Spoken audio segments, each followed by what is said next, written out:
And you might ask why we are at DAA. We are celebrating the birthday of the Development Planning Unit. Because being back at DAA tonight with friends, good friends, and a guest that I'm introducing in a second is like being back when we were born. Because the Development Planning Unit was born 60 years ago, really, at DAA. And at that time was directed by Maxwell Fry. In that specific period, before we moved into, in 71, around across the street in the UCL. So the ties that are connecting the Development Planning Unit at DAA are very strong in terms of history, and are absolutely very strong in terms of the ethics and the work that we pursue in dealing with housing and development, urban development and development planning. Especially with the figures of Otto Königsberger, that were the one that after Maxwell Fry were directing and leading the unit into the move to the UCL. So I'm very delighted to be here. Thanks for hosting us, and I'm very happy to have a friend and a colleague, Stefano Boeri, which I'm introducing in a second, to celebrate and to think we are with us a reflection around the notion of urban, and the title, which is Anticity, is a sort of just a book that Stefano wrote in Italian, soon will become in English for sure. And we've asked Stefano to share with us his own experience. Stefano is a professor of architecture at the Polytechnic of Milan. He has a very established practice in Milan, Stefano Boeri, architect, and he has been very, very prominent figures internationally and nationally in thinking to a new way of dealing with architecture and its, in this way, its political relationship with the built environment, especially at the level of an urban development. So we are really, really happy to have Stefano with us. Thank you for coming. The idea is leaving Stefano a bit of time to explore his different reflection around the future of the city and the anti-city. And then we'll open for a debate that will certainly be feeding into a very nice evening. Thank you very much, and thank you, Stefano.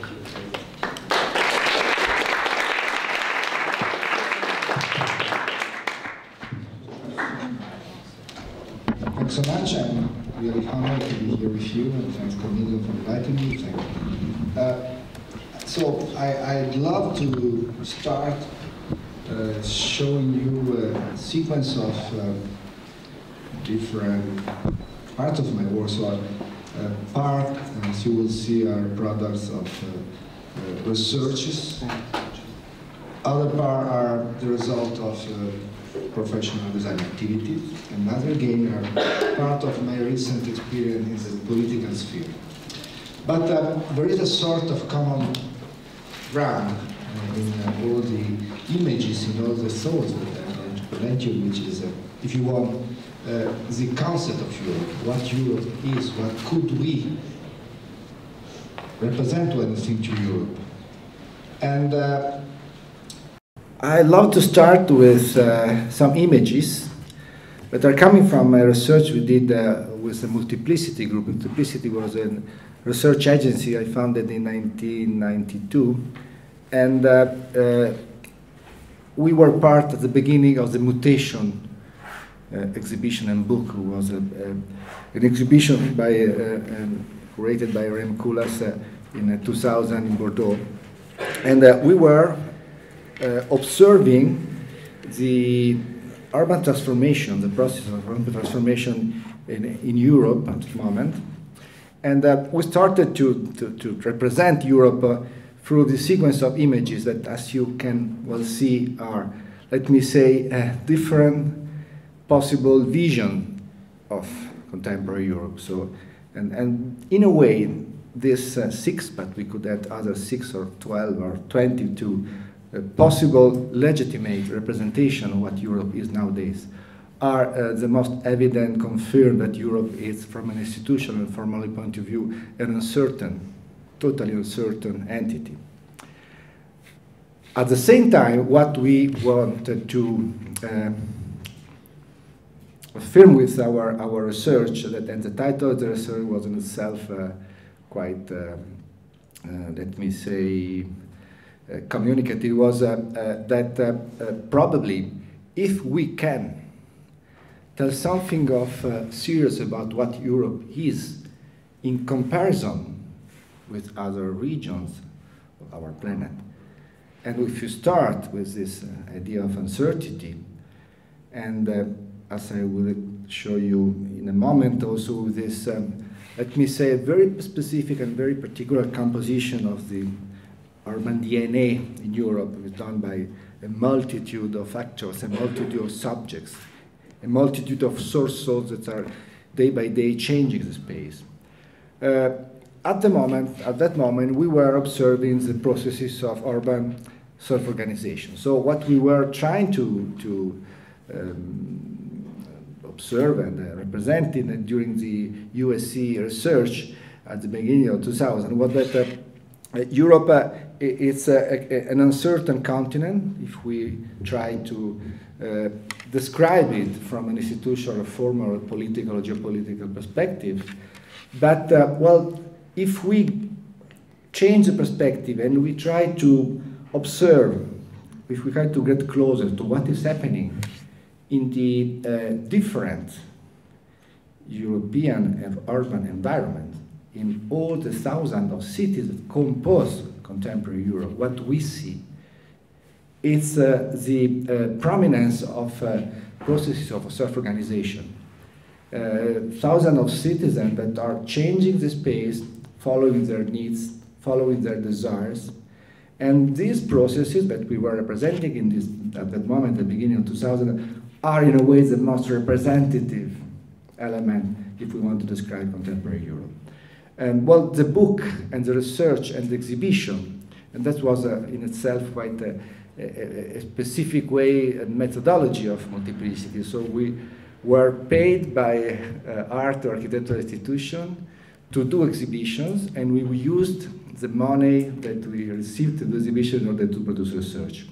And that was an amazing experience, because also, in a way, we were obliged to show during the exhibition not simply the result of the research, but the methodology of the research itself. So I think that was, and it's something that was very important in my experience on the relation between research and profession. So in this case, what we wanted to do with the research is to get closer to some of these self-organization processes.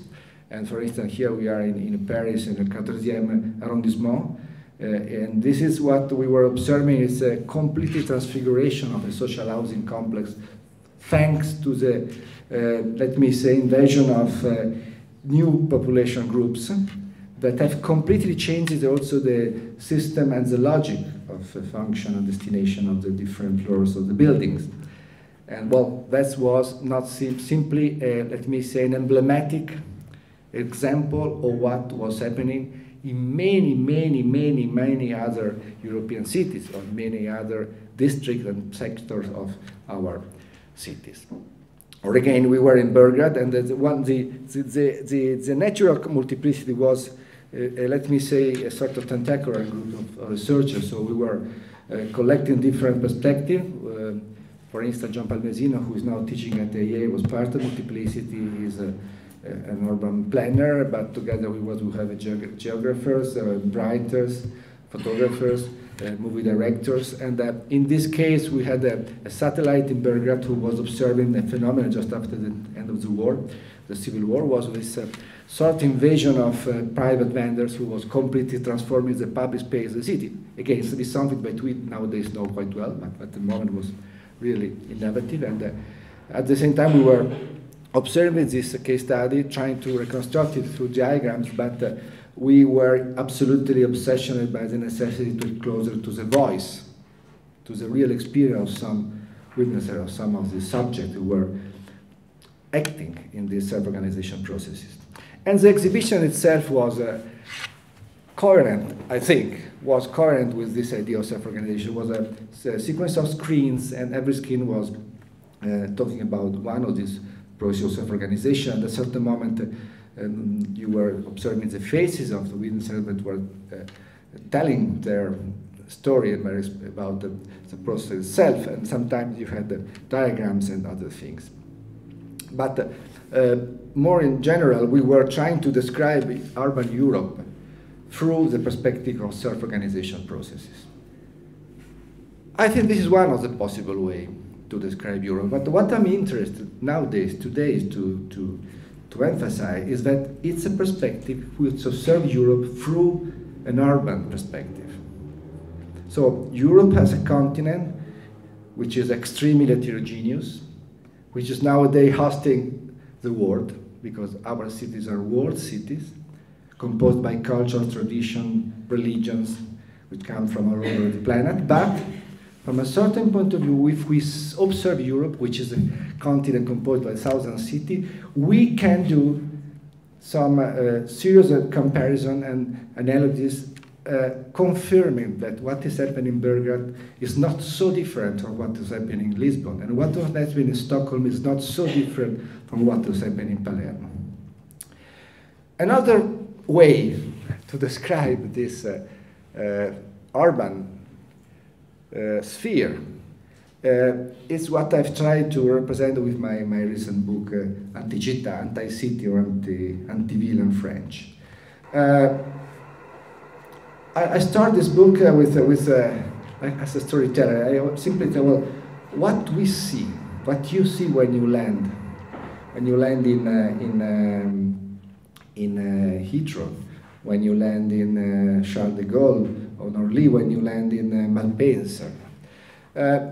It's like if you land in nighttime, it's like if the sky is coming behind you. So it's a constellation of lights, and normally this experience it's something which is confirming that in the last 20, 30 years we have experienced in Europe a very important process of, let me say, sprawl, of construction, of something which is surrounding all the bigger European cities. And if we get closer to this, let me say, new environment, thanks to what happened in the Ruhr region, in Amsterdam or Rotterdam, or what was happening or still happening around Paris, or what happened around Milano, in the north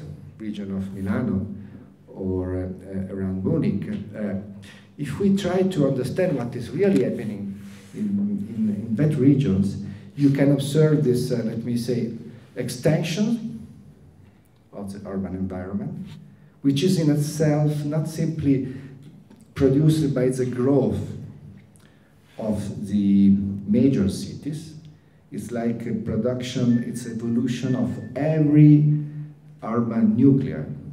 It's like a sort of self-evolution of every, let me say, urban cluster. But if we want to get closer to what is really happening in this European urban sprawl, well, I think you have to change the perspective. You have to abandon the airplane view and start to cross this new landscape. And exactly what I did with an Italian photographer, Gabriele Basilico. Gabriele Basilico passed out some months ago. He was a friend, and I think he was really one of the most sensitive interpreter of European, contemporary Europe.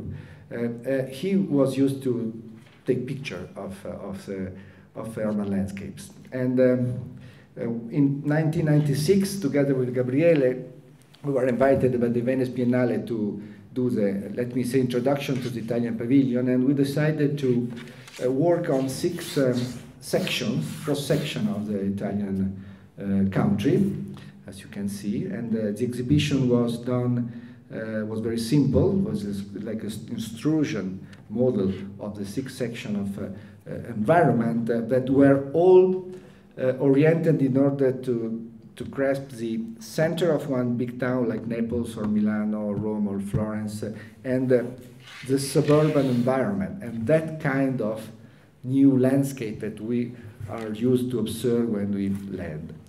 Well, But what was for me astonishing was the way that Gabriele decided to take pictures of that. So Gabriele was an amazing photographer, and I think that his talent was to give dignity to every kind of building, to be dignity to the most mediocre and horrible building. He was used to take picture of a building like this one, that we are in Naples, in the same way, with the same respect that he was using with a very celebrated architecture.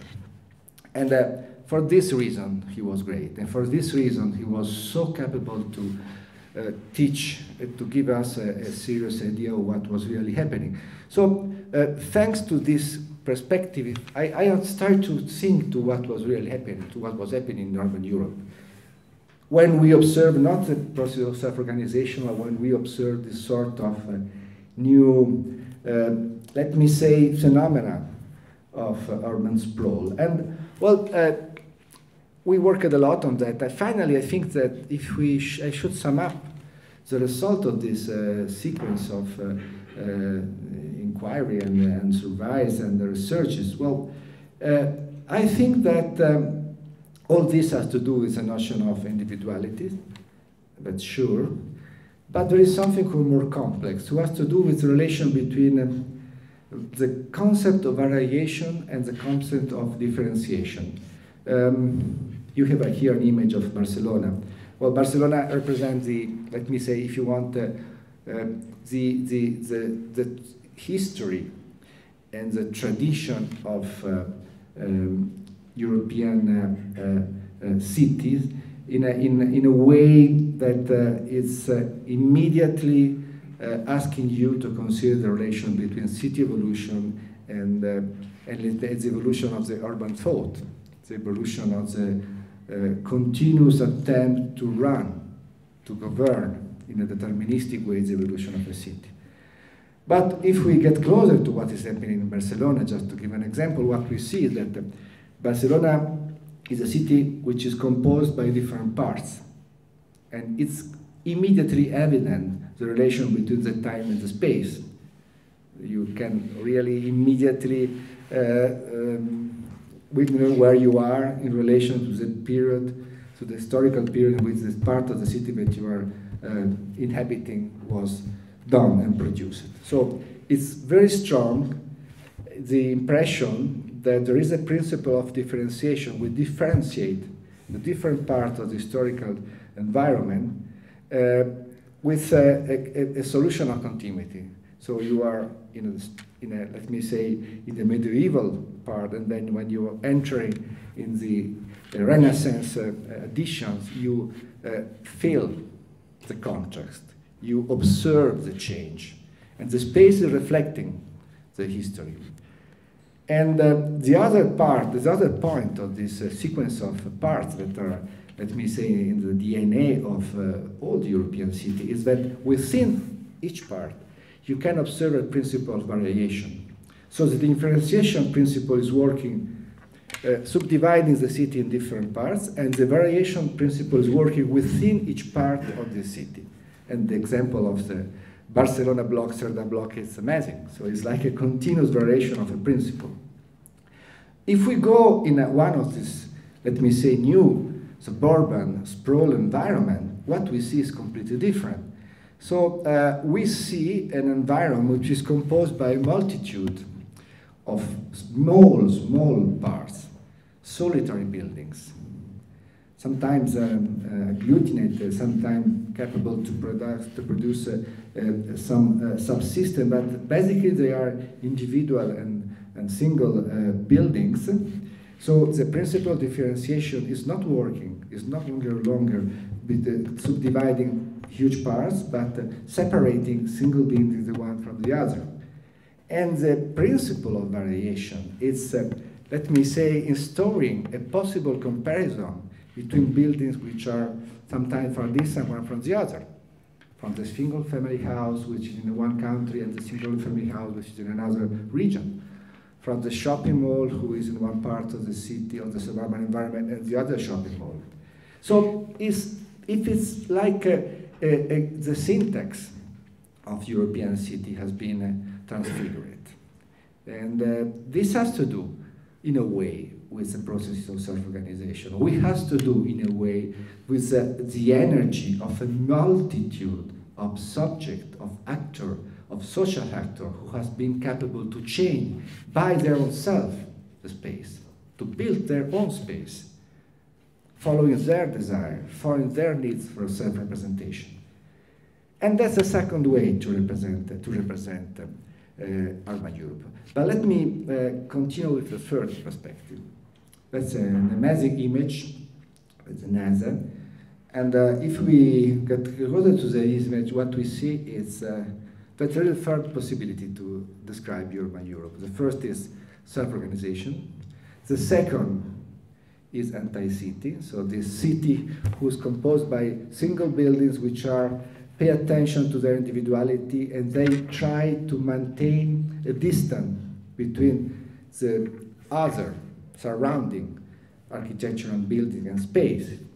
But this third perspective is probably the stronger one, which is the fact that Europe is, from another point of view, one big, huge, unique city.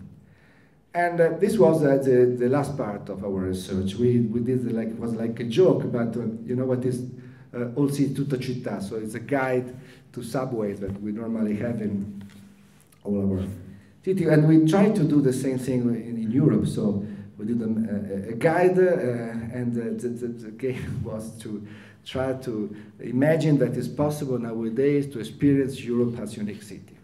We can move from Palermo to Stockholm, from Belgrade to Lisbon in one day. In the special temporal cycle of one day, we can experience different cities.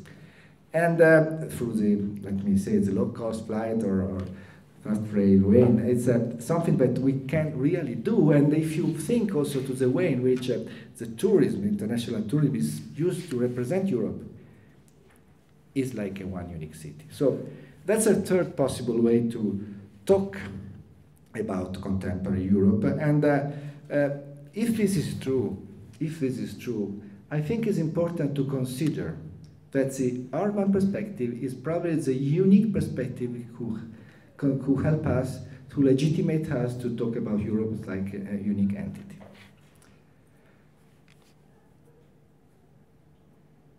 There is another possibility to describe Europe starting from our profession. In this case, we're starting from our, let me say, design attitudes.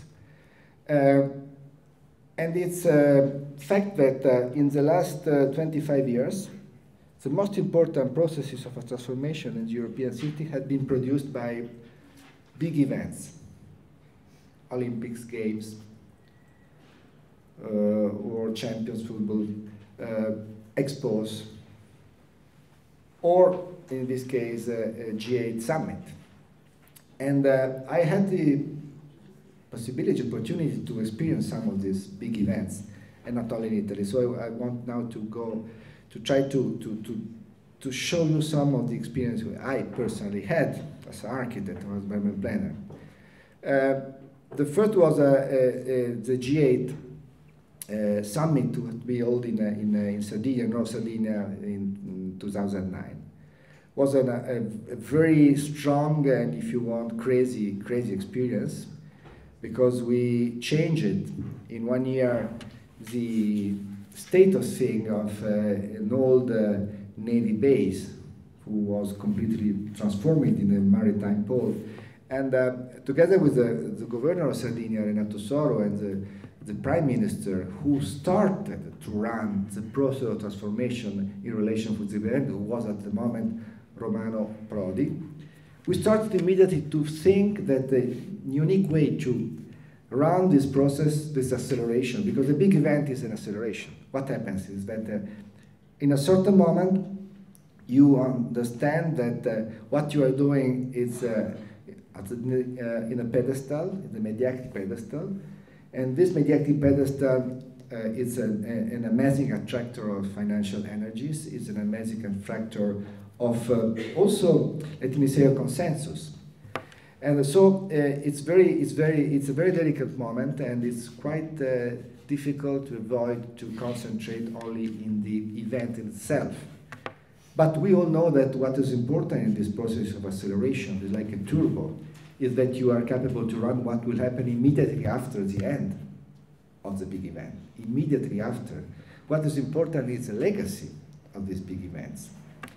And we have to learn a lot from the enormous mistakes that Europe has done in the preparation, construction of big events, thanks to what's happening in Hanover or in Zaragoza or in Sevilla or in Italy. And in this case, we were, let me say, so worried about the possibility to, let me say, to lose the control on the legacy, that we started to plan to design this new maritime pole, thinking to what will happen immediately the day after the big event itself. So every building was designed in order to host the G8 summit, but basically was designed for the future, for the immediately future, the next future.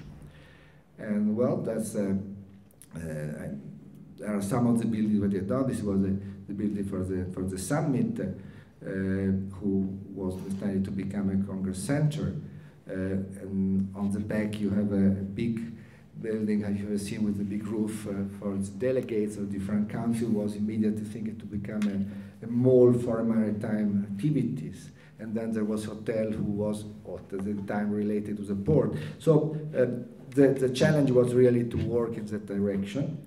But you probably know that the Maddalena experience was dramatic. And was dramatic because we finished the work, but during the period of our work, as happens in Italy every 6 months, 7 months, 9 months, the government changed.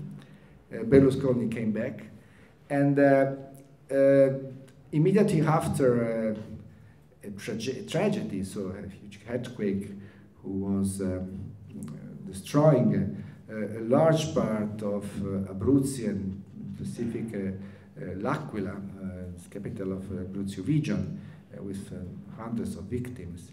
Berlusconi decided to move the G8 summit, and to move it in L'Aquila. And that was, let me say, in a way completely, that image is in itself, no, it's fantastic. And now we can smile, we can laugh about it, but what you can imagine, how was interpreted this decision, because L'Aquila was a desert, and it still is a desert. It's a destroyed city without any kind of hopes. But Berlusconi went there promising everything, investing a lot of money, promising to invest a lot of money, and he doubled the public investment. So the more than 300 million that were being invested in La Maddalena to realize something that became immediately useless were doubled in L'Aquila in order to prepare a summit that was one of the most expensive summits in the G8 sequence. And immediately after what happened, the media started to show that there was something of it was not well working. And month by month, let me say, not only the media, but the law started to decipher an illegal condition who was, let me say, at the background, at the base also of the construction of the La Maddalena environment. And in a way we were, let me say, involved as designers, so we were not the control of the construction, we were not the control of the cost, we were not be paid, for instance, and we are still not be paid, but we experienced a very pervasive and strong illegal condition. And for the first way that one of my architecture was showed in the cover of a magazine, and that's something that it's itself an experience, but was an experience for me because was in a way also a political dimension of a relation with politics that I didn't experience before that. And what was astonishing that what I was seeing, observing this cover was not so different from an obsession I had when I was running the Domus magazine, so in 2004, 5, 6, and 7, because at the beginning of the issues, of every Domus issues, I was used to publish a picture. And this picture was showing a daily chronicle event related with the presence of a very famous architecture, of a celebrated building. And I'm still obsessed by this point. So why? Why? There is a frequent, let me say, repetition of daily chronicle drama or event or tragedy or cultural event in relation with celebrated architecture. And so if you want, the espresso cover with La Maddalena, with my building, was in a way like a sort of paradoxical confirm of this obsession of mine. I have no answers on that. I think that from a certain point of view, there is a possibility that who creates, produce these chronicle events wants to be closer to some famous architecture in order to be more on the, let me say, on the horizon of the media, or at the same time there is a very invisible attraction through the architecture. And the same thing happened with other buildings. This is another building that I have just finished to realize in Marseille, and also in this case, we are still in let me say, within the big event sphere, because Marseille in 2013 was the capital of European culture. And when I started to think to this research center, it's a research center Mediterranean, I was with Multiplicity, so again this relation with research and design, which is for me extremely crucial in our profession. We were just finishing to develop a research on the Mediterranean, starting from the reconstruction of another tragedy, who was the shrunk of a small boat 20 miles from southeast of Sicily in the night, in Christmas night 1996. And in this tragedy, was more than 300 refugees from Sri Lanka died. And we spent a lot of time in 2001 and 2000 to, let me say, not simply to reconstruct, but to try to understand what was happening during that night, because the reality is that for 6 years, all the countries, in a way surrounding the place of the tragedy, Italy, Malta, Libya, Greece, were simply avoiding to consider the tragedy. They were saying, well, nothing really happened that night. And only thanks to a fisherman who was used to fish part of the body of the victims in that part of the sea, and thanks to an Italian journalist, the French journalist who rented a submarine camera, at a certain moment in 2001, there was the evidence of the tragedy, because pictures like this one were able to demonstrate without any kind of doubt that the tragedy was happening and the body of the victim was there. And imagine the relatives of this young victim that for 6 years were trying to understand what was happening, and they had no answer. So with the Multiplicity group, this is something that we published in Domus again. We were at the moment trying to observe this tragedy.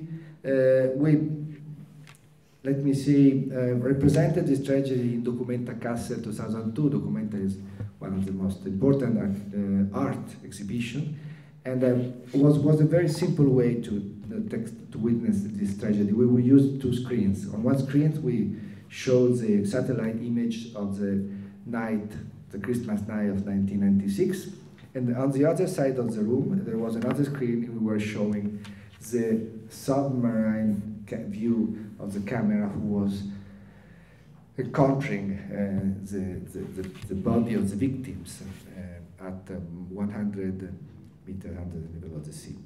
So this installation was also accompanied by a sequence of interviews with all the witnesses, so with the fisherman, with the captain of the boat, with one or two relatives of the victims, with the captain of the Italian Coast Guard, with the captain of the Maltese Coast Guard, and so on. So I think was well done, was important, because in 2002 we didn't have the, let me say, the knowledge that we have now about what's happening about migrant flows around the Mediterranean and the south of Europe. But in that moment, we were interested also to use this tragedy as a case study or as an example of most important, of a larger transformation process happening in the Mediterranean basin. And what we were interested to describe was the fact that the Mediterranean was changing its identity. From a liquid environment used to put together cultures coming from different parts of the world, used to put together traditions and skills and religions from the north of Africa, from the west of Asia, from the south of Europe. Well, the Mediterranean was drastically transforming itself in a sort of liquid, of a solid basin, crossed by routes, rigid routes, hyper-specialized. So there is a route for the soldier, there is a route for the fishermen, there is a route for the tourists, and there is a route for immigrants. And maybe they cross, but they never interchange. They never allow the people who are used to be within one of the routes the possibility to change. So this solid sea representation was at the starting point of our research. That's a map of the different case studies were started together in 2002 for Documenta. It was like at the base of several research that Multiplicity was doing on the Mediterranean. But let me do like an interval about the relation between research and design, because when I started to work on Marseille, and in Marseille the request was to design a research center and exhibition center on contemporary Mediterranean, and the competition was in 2004, so I was completely within that kind of research approach. I was really, let me say, from a certain point of view, embarrassed by this possible relation, so I was worried to be too much conditioned by the emotional experience we had as a researcher. I think that's a very important point. So how can we deal with research and design? I don't have an answer, but I simply think that research and design are two autonomous spheres. And the more I am working as a researcher, I understand that when you work as a researcher, you have to develop an attitude which is extremely specific. You have to be extremely inclusive. You have to open the future. You have to englobe, to include, to absorb all the possible opinions, all the possible data, all the possible materials. And that's exactly what makes you capable to arrive to do a description, to produce a comprehensive analysis of a specific environment.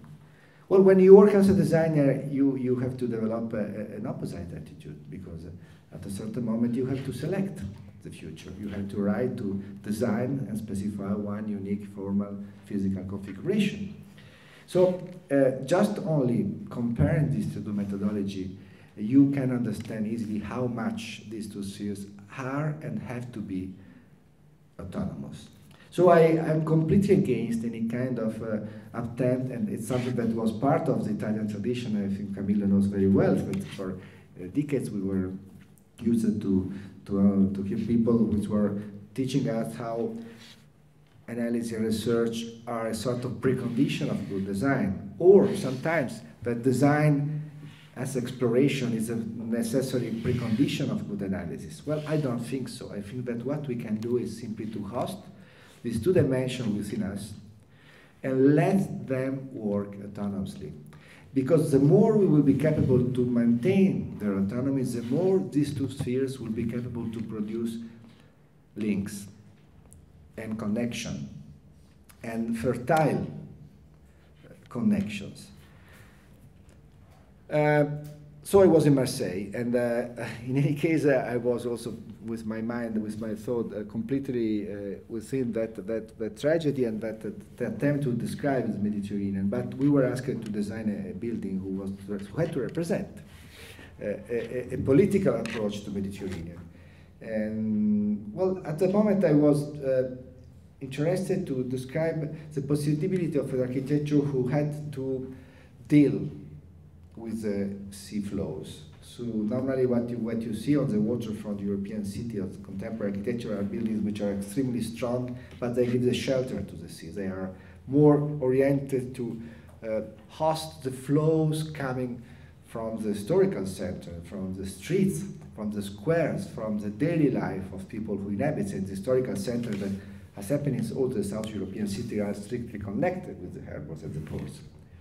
At that moment, I decided to completely change the perspective. And the idea was, let's imagine to have a building dedicated to Mediterranean who will be capable to host the sea, not a swimming pool, not an ornamental water, but the real sea.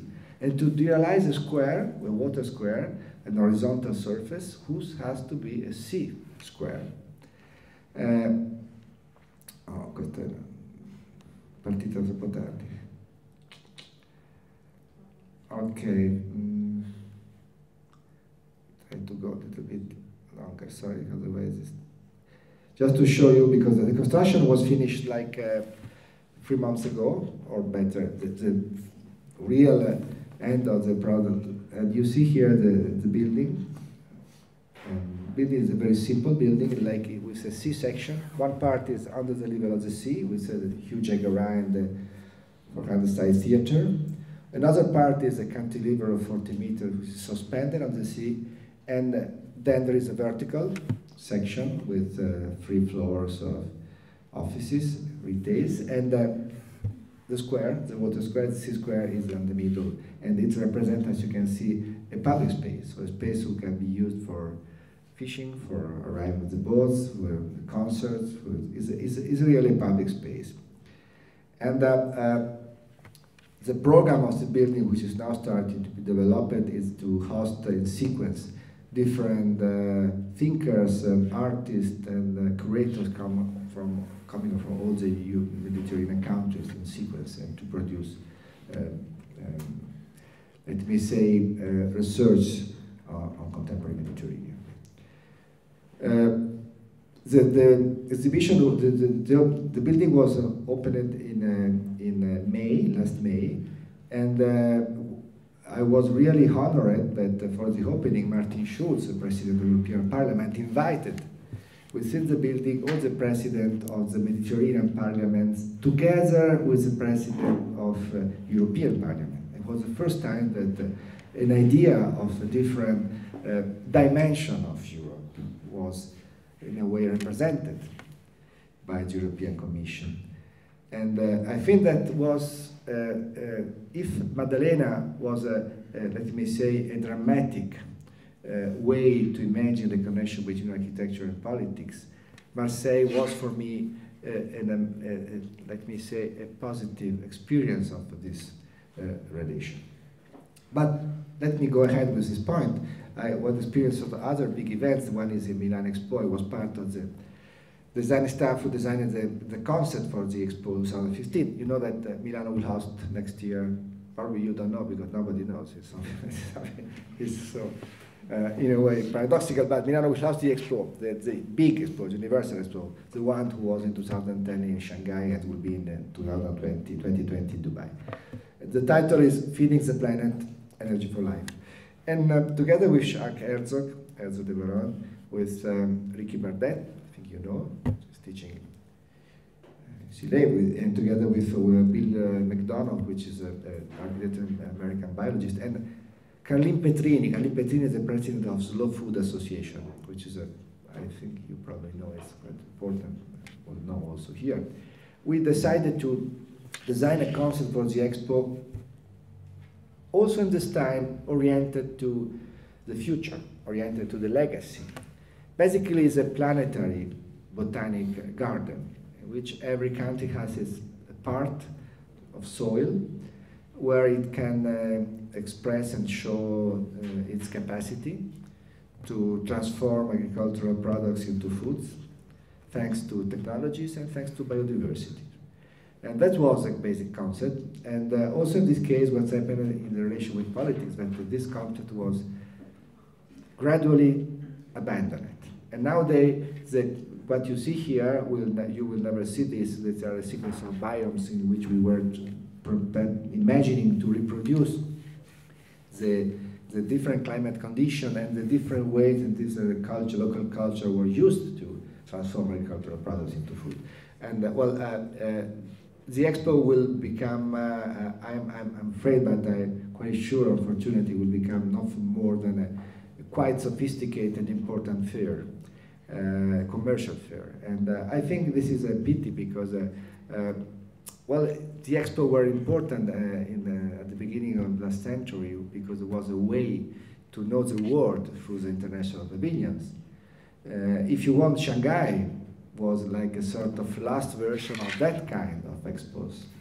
But I think that we have nowadays the opportunity to know the world without going to see and experience an expo. So our idea was to give an absolutely new and original experience and a sorial experience. And the idea to do another commercial fair is not exactly the best, let me say, solution. But I'm also involved in the expo for another reason, because we are designing two buildings in Milano, and these two buildings are in a way connected with the content and the subject and the title of the expo. All started when I was teaching in GSD at Harvard, and Alejandro Zaira Polo was publishing an essay about the multiplication of skyscrapers in the last 10 years all over the world. And we were in Dubai, I remember well, and we were discussing how the 95% of the building and skyscraper built in the last 12 years are surrounded by glass curtain walls or ceramic surfaces or mineral surfaces. And we started to consider the possibility to imagine that leaves could become let me say, the main skin for towers facades.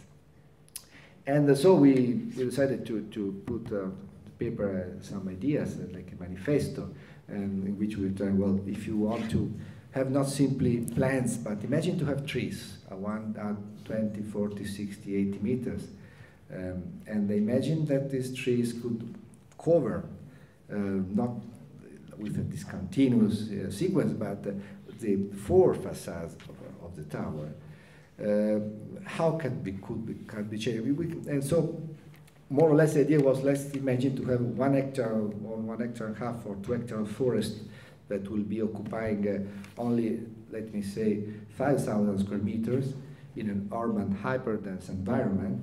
And let's see all the advantages that this continuous leaf surface could produce. Just to think that leaves are absorbing the dust pollution, leaves are producing oxygen, leaves are absorbing CO2, leaves are reducing the thermal excursion because inside and outside. And we decided in 2007 to use this manifesto for an opportunity ahead to build 2 towers in the center of Milano. And we started with an interdisciplinary group with structural engineers, botanists, ethologists, and so on. And it was an amazing experience because it was a way to, let me say, step by step, overcome a sequence of problems, technical problems mainly. How to irrigate, how to manage, how to make the trees resisting to the extreme windy conditions, how to change the kind of absence of trees and plants in relation with the sunlight exposure, with a different kind of humidity that you have at 40, 60, 80, 100, 120 meters. And then a lot of points.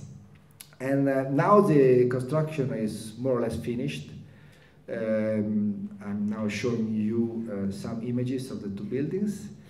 We had, that's an image that we did of the, let's say, like a manifesto of the Stato. We had a nursery, we have a nursery in the Milan periphery of more than 1,000 trees.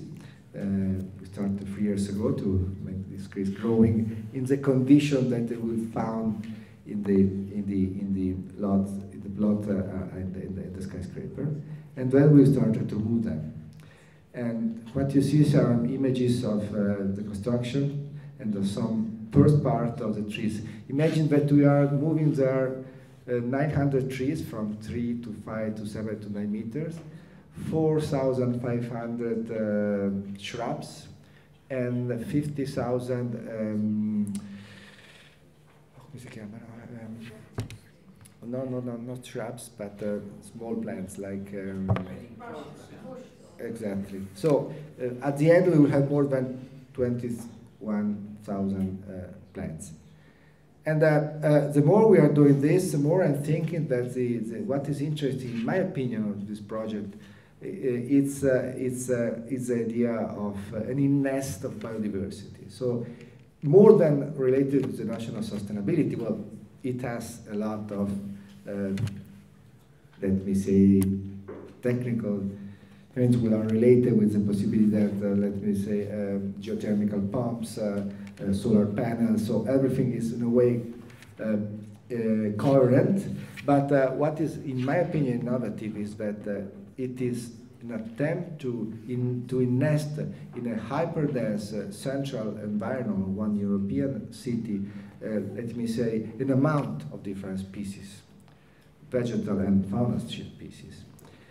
More than 100 species of plants and different species of birds and insects. We have positive insects which are fighting and the parasites, for instance. And so I think that that's one of the perspectives of our profession, to take care of how biodiversity could become in the next year one of the main content of urban architecture. And from that point of view, also from a planning perspective, probably we should start to consider the possibility of to imagine a standard relation between the human presence, the presence of trees, the presence of plants, the presence of other species, and going in the direction of a non-anthropocentric view on the future of our city. This could become a very crucial step.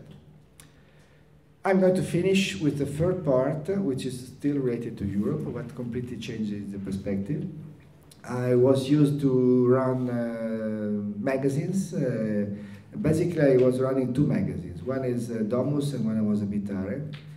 And just showing you what I did with the last Domus issue in 2007 was an amazing and crazy attempt to do a magazine without words. So all the magazine, all the issue was done by images, diagrams, picture, without words. And the idea was images in a sort of Esperanto. And well, that was an section. I show you some part of this issue. That was a part showing, let me say, an attempt to represent architecture through lateral view, lateral gazes. And in this case, we were documenting the construction of a new asylum by Tezuka project in Japan. And we did two things. We asked the kids to take pictures of their space, and the pictures were amazing because they were capable to give the feeling of how they were using the different spaces.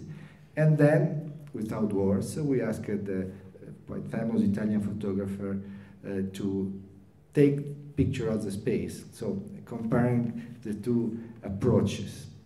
Or we went in Beijing. We were in 2007 in the phase of construction of the monuments of the contemporary Beijing, and we were interested to represent this amazing process of construction, of comparing it with other, let me say, epic period in the history of European cities and of the classical monuments of cities like Roma or Athens. And so we were using images and pictures like this one again without words, and there was, in my opinion, an amazing way to give the feeling of what was happening. Or again, we were also dealing with furniture design, and that's a product by a South Korean super smart designer who was designing this sort of unbelievable device. And then we asked Enzo Mari, who is an Italian designer, to comment and critique this point, again with words. And then we were publishing ads without words. And then we were publishing on the furniture Sana series of furnitures, and comparing that with the, let me say, the architectural approach that normally Sana has.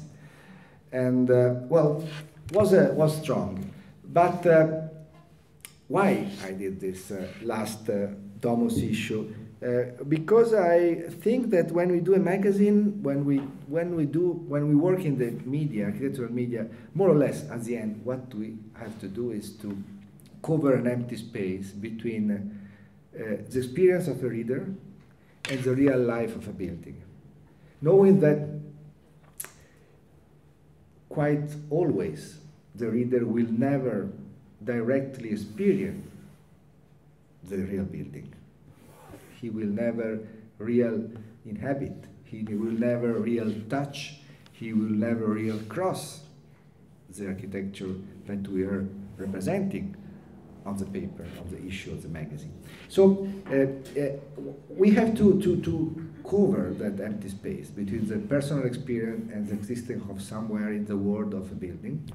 And I think we could locate and position the different approach that magazines have or blogs have in this empty space. There are magazines that are trying to documenting in a most objective way the state of the building in order to give to the reader the impression to be there. Others which are working with a different opinion. So what I was doing with Abitare was the first issue of Abitare was the exact opposite of what we did with the last Domus issue, in a way, because with Abitare we experienced the attempt to locate the imaginary of some very important storyteller and writer within the architecture we were representing. So in this case we were using words, but we were using narrative. We were using the emotional power that narratives can produce in the experience of a building, which is not a real experience, again.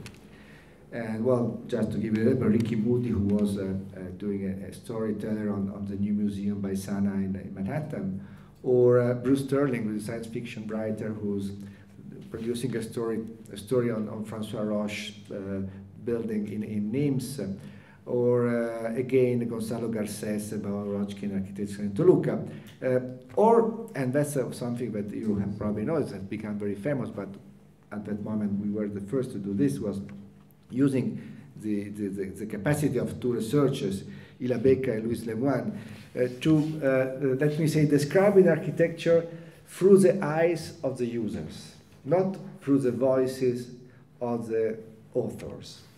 That's a case of the building designed by Rem Koolhaas in Bordeaux, who was described by the housewife, and was great to hear how she was an amazing and, let me say, lucid critic, architectural critic. She knows everything, everything. Cleaning the building, she understood the limits, the mistakes of OMA and Koolhaas buildings, and also the amazing results, the advantages, the successful parts.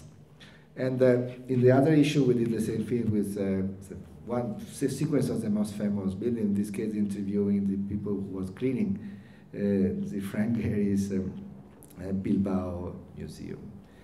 But always using words, using narratives, using, this is a comics designed by Enzo Mari, or trying to not use images by themselves, by using words to describe images.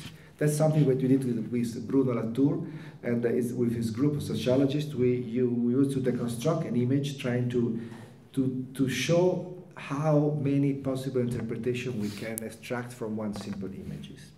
And again, has to do with words. But I'm going to finish with the project. because what I've showed you about magazine media, in a way, again, is a way to represent Europe, because the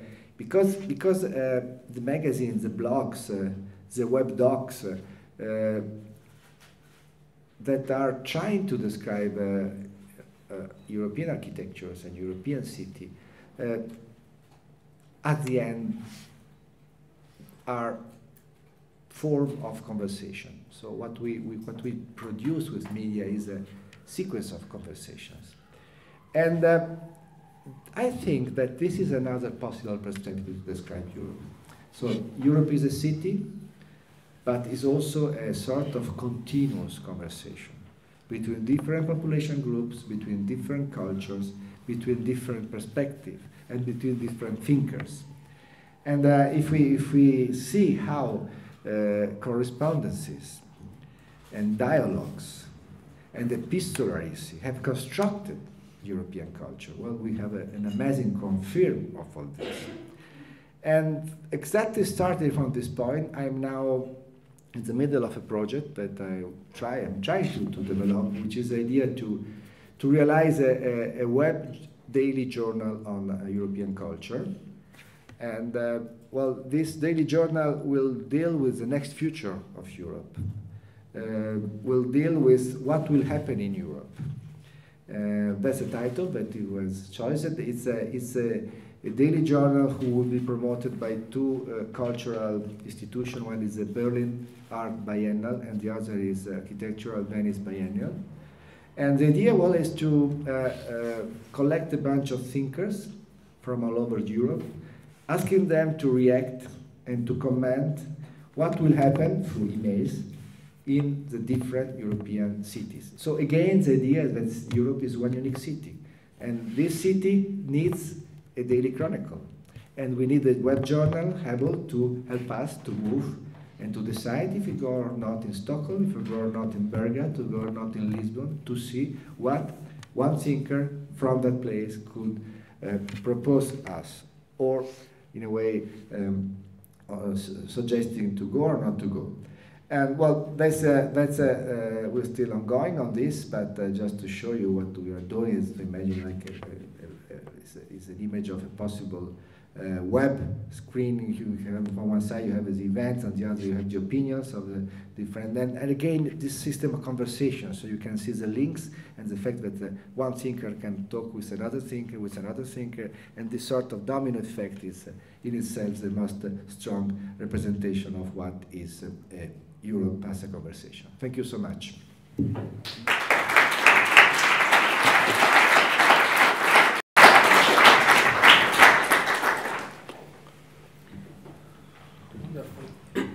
Thank you very much. Many suggestions and point of discussion while you drink and thinking. I think that you can think on questions, comments, points. We have many, I think, and just facilitating the traffic if you want to open the conversation. What it struck me, so while you think, I'm commenting on something, so this is good.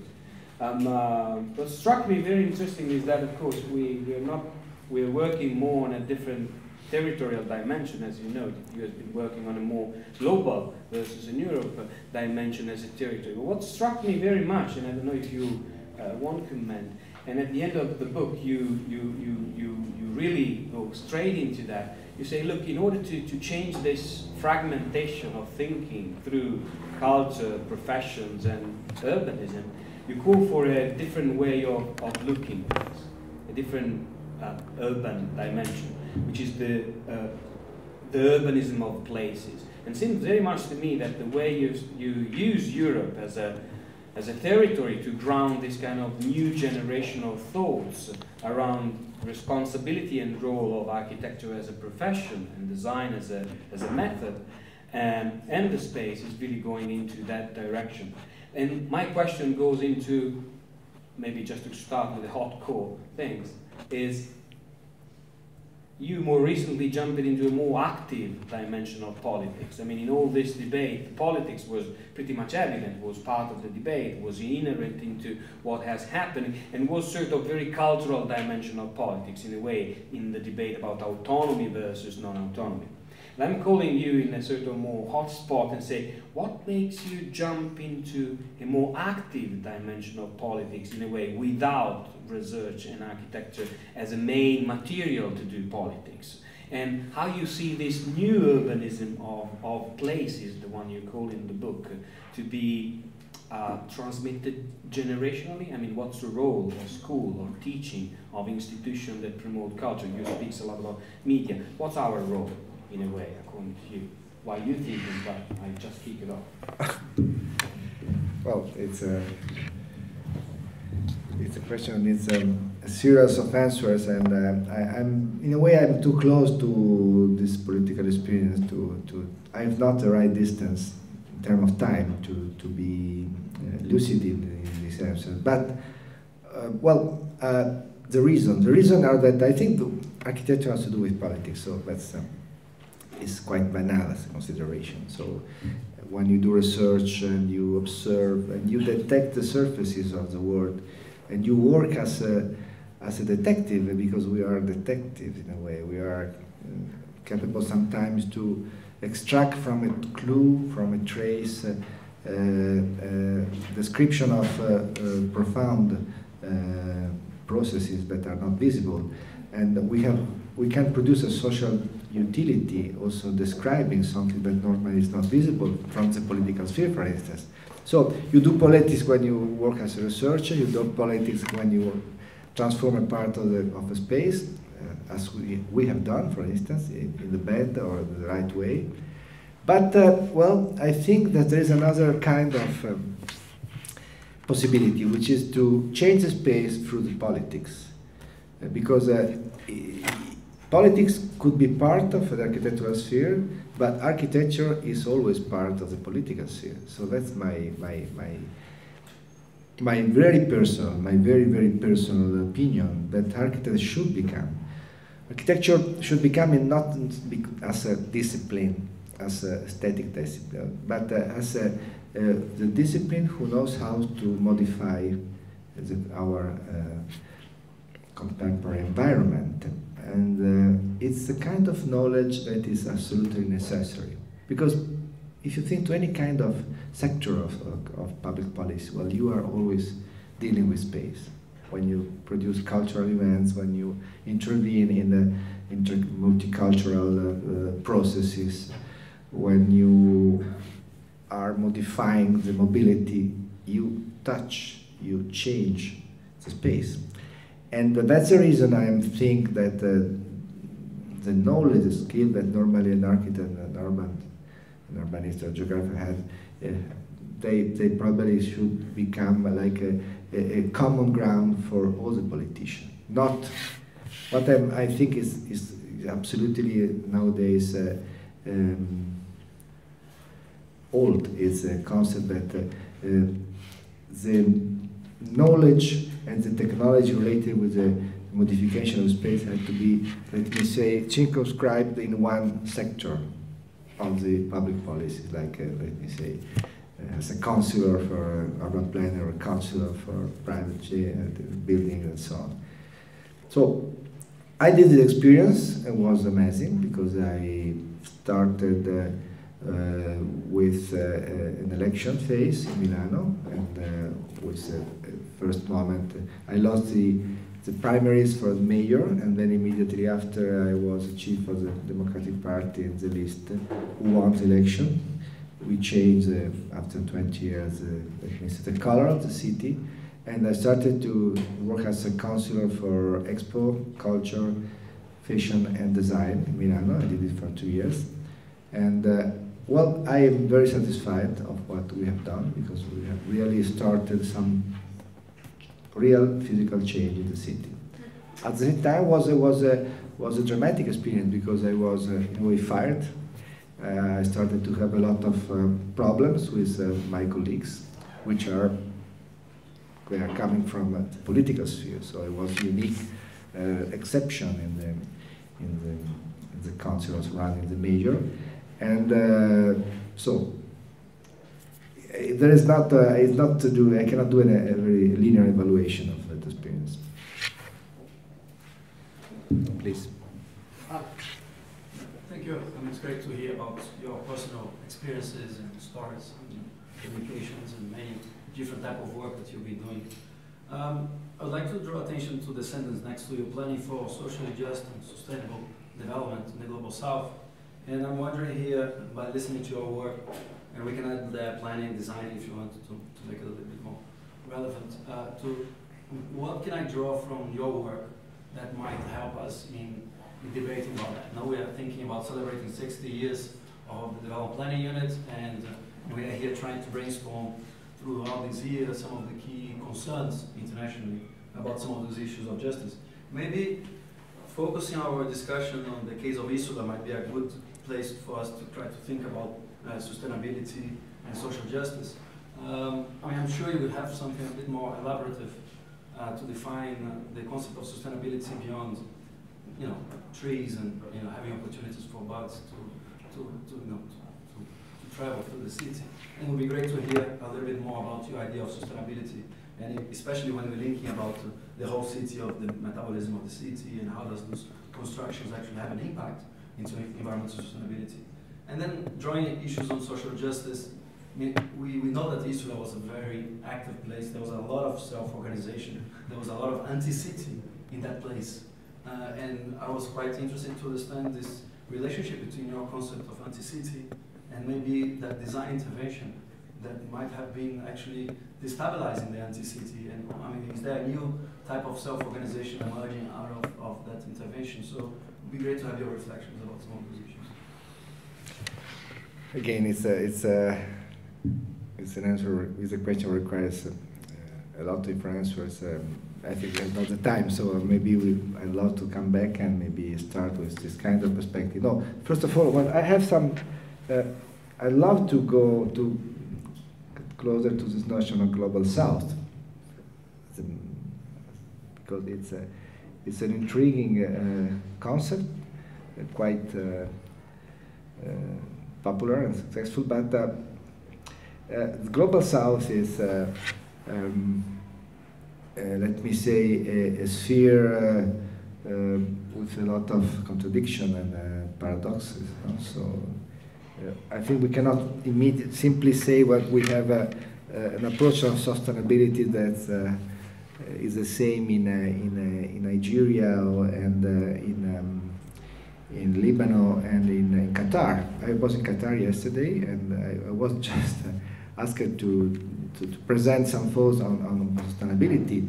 And well, what I have seen there is, as you can imagine, absolutely specific and crazy from a certain point of view, because it's a country who was extremely rich with oil and gas, and who's now starting to understand that the model of evolution that they followed in the last 30 years, that for instance the Emirates,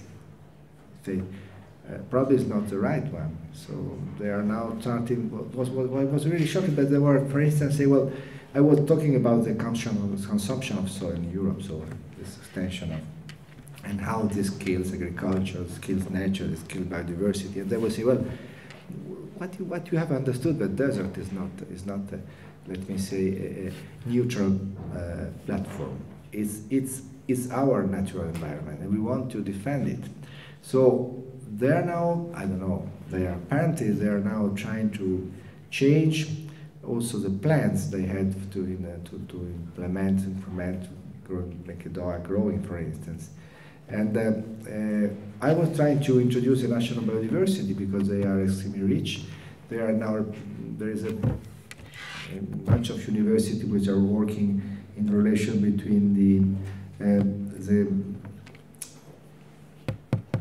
let me say, renewable energies, the processes of desalinization of the sea, and the possibility to use water to irrigate part of the desert. And what I have seen is really unbelievable. So what they can do thanks to the cycle of. So that's a way to imagine a use of sustainability related to biodiversity, which is absolutely specific for that part of the south. No? If we go in North Africa, we have another condition. So it's difficult to answer at this point. I think it's we have to answer case by case.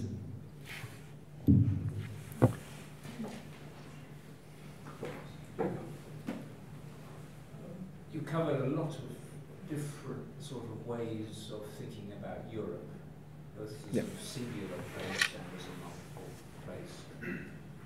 And you reflected at the end on some questions of politics and Russian architecture and politics. Could you say a bit about what you think about decision making, the difficulty of effective decision making? If we move away from the national politics and the city politics and the problems you were describing in Milan, it continually blocks an intelligent discussion. On the other hand, you're talking about quite a lot of spontaneous things that are happening.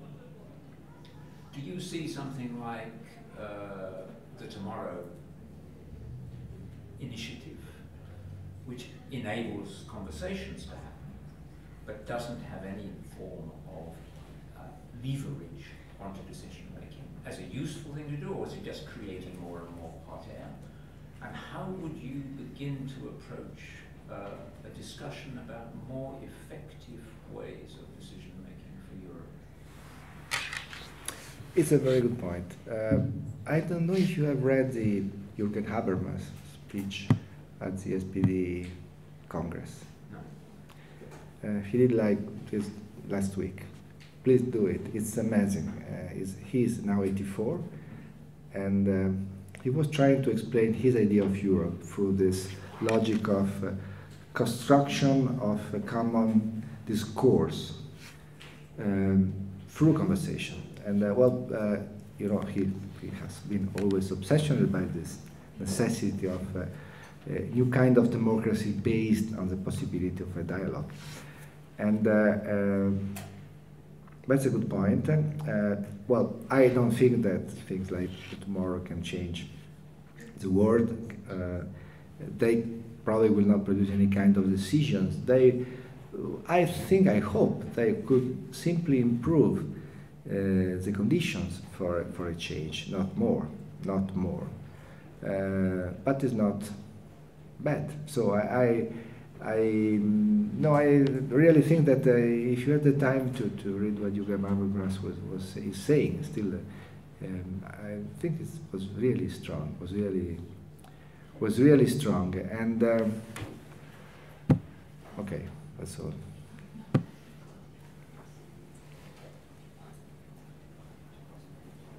Maybe if there are no other questions, then maybe just to emphasize on a kind of a question before. My question is, in situations such as the Isola, it's not that to bring in biodiversity, you actually destroy social diversity, and those kind of intervention may be actually accelerator of gentrifications.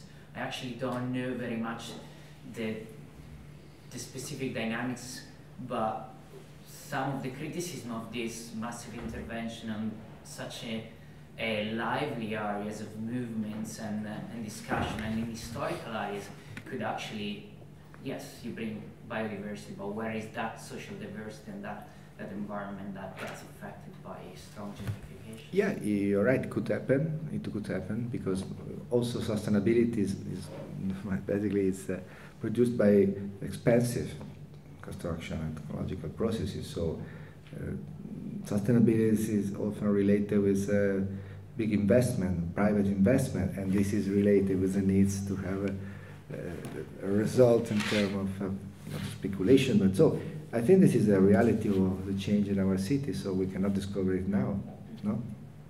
But we have to run these processes. So I think we cannot simply say, well, we will never use the most advanced sustainable technologies because we want to avoid. So we have to run these processes trying to avoid the effects that you were quoting as gentrification and so on. No? Biodiversity, I think, has nothing to do with that. Biodiversity simply has to do. I think, for instance, the experience of the vertical forest is, for my experience, is that in itself, the multiplication of let me say, green organisms in a building is not in itself expensive.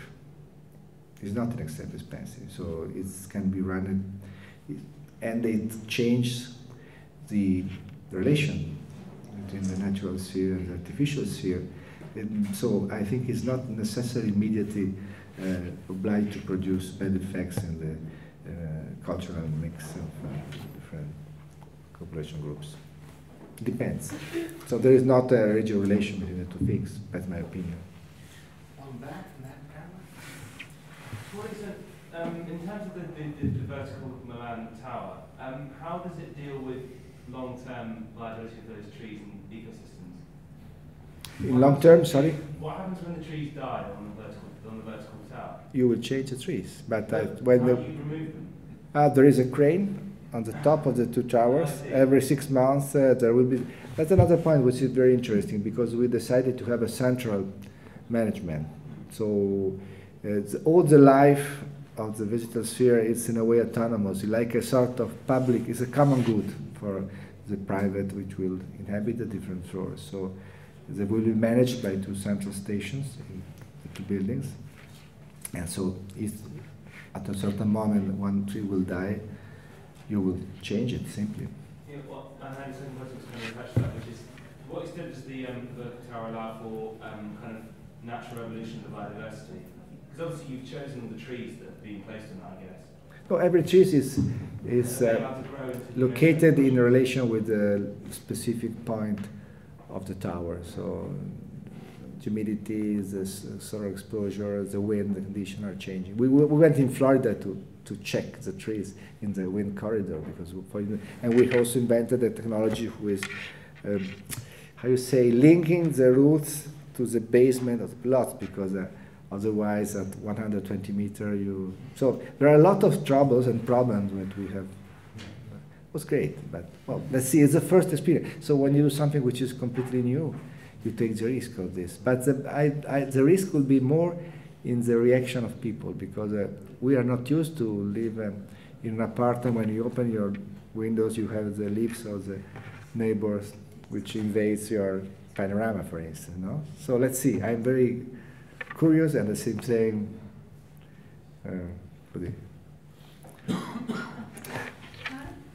I'm sorry, I want to come back to the issue of the towers, and you just mentioned that, well, you sort of have to manage how it will work and the effect of these new towers. But in relation to that, if you say, okay, you have to manage how it will work, and your interest in politics, I would like to come back to what you said earlier. What is there also? It's not only about thinking about future ecological sustainability, but what about the social fabric of the city, the social sustainability. How would you think the role as a practitioner, as a designer, as an architect, and specifically, or if you think about the relation with politics, and especially a role as a mayor of a city, who, in my opinion, looks after the city as a whole and all its inhabitants, also the more vulnerable ones. How do you see there the role of the design and the architectural practitioner in taking a specific position and a statement in that? Well, life is complex, so you cannot simply imagine that you can determine everything, and you cannot determine the opportunity of your life. So I've shown some of the experience I had, and I could select other experiences, like we are now designing, we have built a social housing complex in Milano. We are now designing a sustainable environment for poor people, for instance, and we are working on that dimension too. The point is that when we work as architects, We are architects. When I was involved in politics, I was a politician. And I did for 24 hours, I was completely involved in politician. But when you work as architect, you have to put our, let me say, enthusiasm and our skill in order to improve the quality of the environment, no? And in relation with the opportunities that you have. That's my answer. So in the case of the two towers, we were answering to a certain kind of questions, not to other kind of questions. Depends from, but you can never answer to all your, let me say, social, so it's very important to be able to select the kind of answer that you are doing for your work. Otherwise, you become extremely superficial. Believe me, extremely superficial. So I know a lot of colleagues that are talking about good, let me say, dreams, and then they really change the reality. That's my point. Stefano, I find very interesting the way you describe the relationship between research and design. Yeah. And as autonomous, and yet there is a point where they, and a space within which they meet, but in ways that, if I understood well, your argument becomes very individual, becomes very unpredictable in many ways. You know? And my question is very different than the things we were discussing there. I'm quite curious to see your opinion about something that I know you are familiar with, which has been in the last many years. There's a spreading of graduate programs across Europe, in America, everywhere, you know, on very much focused on the idea of design as research. And in particular, the question of doctoral programs that now you mean PhD? Have everywhere, you know, doctoral programs by design and design as research, which lead with a very different understanding of what the doctoral, the PhD project is about in the end. Now, what, in your view, with all your academic experience as well of dealing with that, how do you see that? Do you see that as a possibility, or would you say that the idea of doctoral research by design is an impossibility? Or is the doctoral research that is space of encounter that's totally unpredictable and it's quite difficult as well to look as a sort of systematic research at the doctoral level? It's a very good question. I have not an answer. I think it's related to the methodology that you are following. So there is a balance between, let me say, these two attitudes that I was putting before. So between this attempt to include and this necessity to exclude, no? And the balance is sometimes is a balance that you have to realize in relation with the case study that you are observing and changing, because that's the point. So going back to your question, and I think in terms of PhD programs, not always you have let me say, a design result, or the design result not always is considered as a starting point, as a necessary result of the process of research. So I think it's a very quite. We were with Camillo to discuss this point just 1 hour ago. So we will say that there is a design approach also within the research sometimes. So when you decide to arrive to a result, you have to configure and to introduce arbitrarity at the same time, no? And arbitrarity is part of, if you want, more on the side of a design approach. But I think the interesting I think you are right. That's a very important point. So yes. Because the interesting thing about the PhD by design is that it's not about formulating a proposal. Yeah. It's not about a project. It's really designed as a way of researching, as a way of theorizing. Absolutely. Of observing, theorizing, analyzing. Of exploring. Exploring reality. Yeah. I think that's probably the best way to interpret the relation between design and research from the perspective of a designer. This one. So considering the design as a process of exploration, And from that point of view, since what we are saying about the sort of dictionary paradigms that you have always follow when you work as a designer, because you have to detect the words through its surfaces, and so that's the most interesting aspect in my opinion. But the point is open. Any other question?